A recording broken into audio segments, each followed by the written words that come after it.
Alguém reparou que há poucos dias atrás, o noticiário se dividiu entre as notícias da COP27 no Egito, o encontro dos líderes do G20, que ocorria a quase 10 mil quilômetros de distância de lá, e os preparativos para a Copa do Mundo?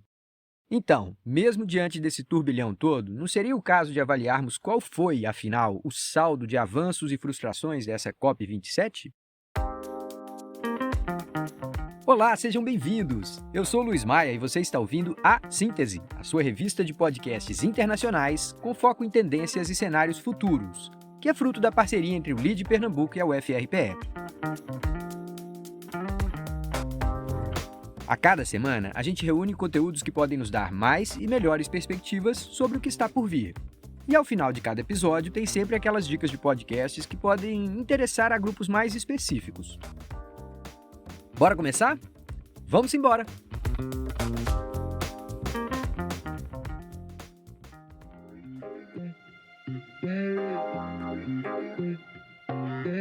Dois podcasts que vivem no nosso radar se deram ao trabalho de analisar os resultados da COP27 nos últimos dias.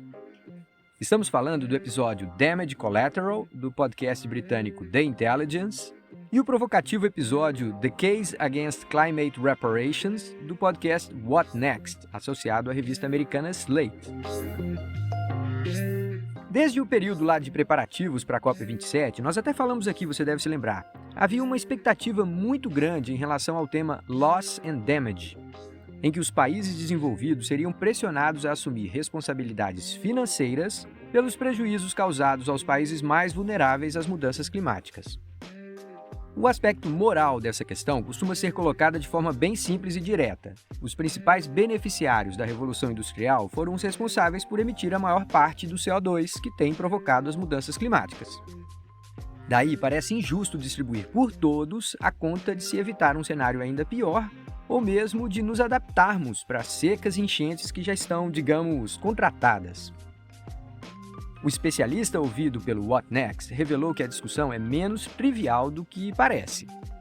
Pode-se argumentar que quando a Inglaterra keynesiana expandia suas usinas de carvão lá no século XX, ela não dispunha do conhecimento que hoje nós temos sobre os impactos climáticos.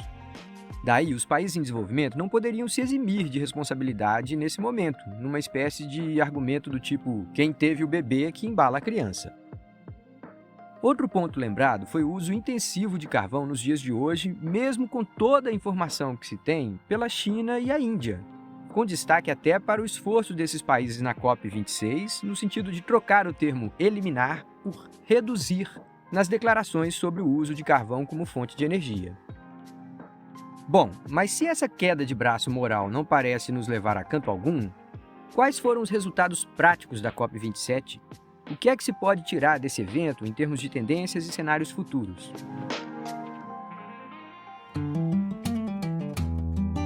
Vamos lá. O saldo da conferência pode ser considerado frustrante. Houve, de fato, a criação formal de um fundo para indenizar e apoiar países como o Paquistão, que esse ano teve 1/3 do seu território inundado por aquela enchente devastadora. Mas o fato é que ninguém sabe de onde virão os recursos, se é que eles virão. Sobre um outro fundo que deveria reunir 100 bilhões de dólares por ano a partir de 2020 para projetos de transição energética mundo afora, bom, os valores totais disponibilizados nos últimos 3 anos mal ultrapassam os 80 bilhões de dólares.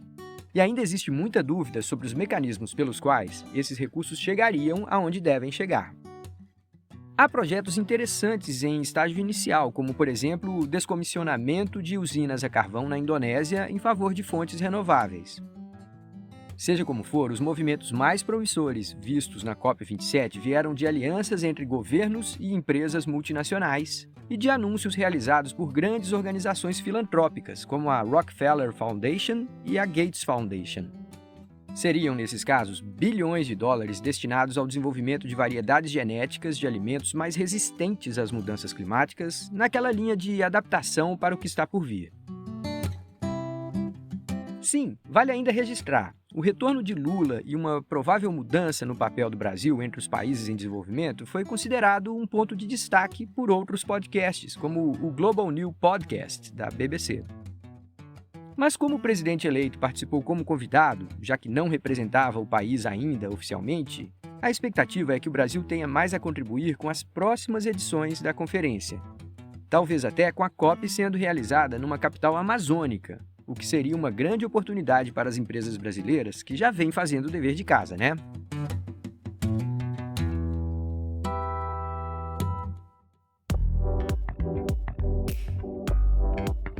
Você acaba de ouvir o podcast A Síntese, uma parceria do LIDE Pernambuco com a UFRPE através do seu Núcleo Econômico Integrado. Como de costume, aqui vai mais uma dica de podcast que até chamou nossa atenção, mas que deve interessar a perfis mais específicos do nosso público. Vale a pena conferir o episódio De Aguirre a Ayuso, el modelo liberal que exprime la sanidad pública, do podcast Hoy en el País. Afinal, o período pós-pandemia tende a trazer uma grande visibilidade às escolhas que temos feito no que tange ao redesenho do setor de saúde mundo afora.